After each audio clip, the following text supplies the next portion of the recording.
여러분 안녕하세요. 김쌤이에요. Hi everyone, it's 김쌤. Natural disasters are getting worse due to climate change. Korea is no exception. Recently, heavy downpours caused a lot of casualties and property damage in Korea. So in this video, we are going to learn some expressions from natural disasters. Are you ready? Off we go.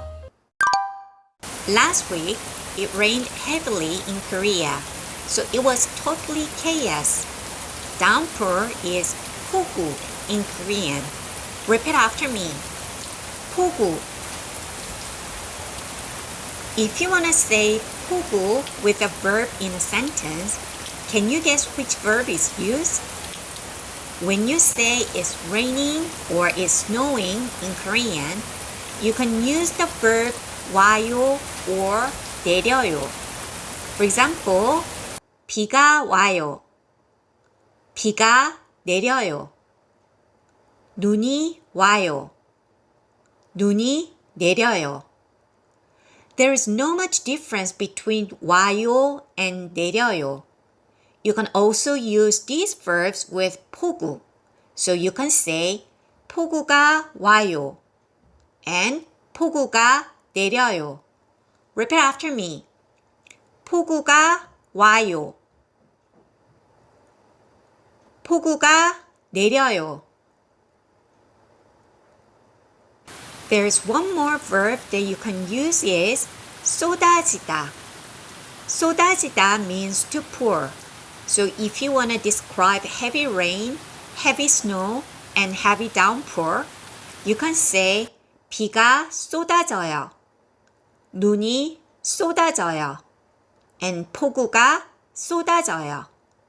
Repeat after me. 비가 쏟아져요. 눈이 쏟아져요.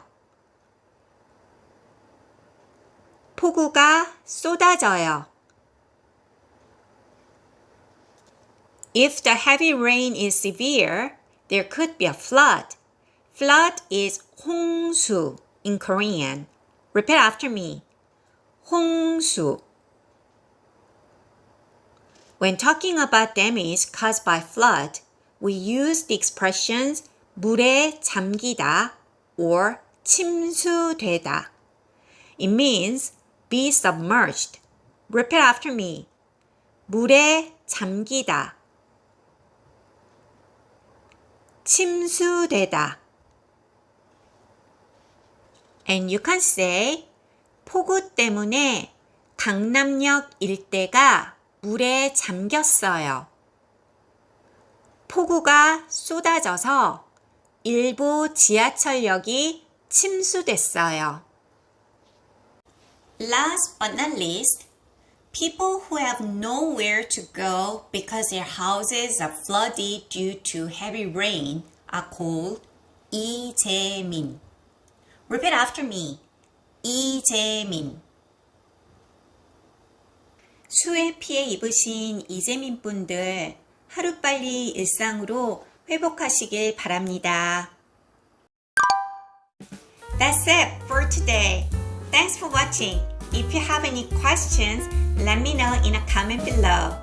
Be sure to subscribe with notification and hit the like. 그럼 여러분 다음 영상에서 또 만나요. 안녕.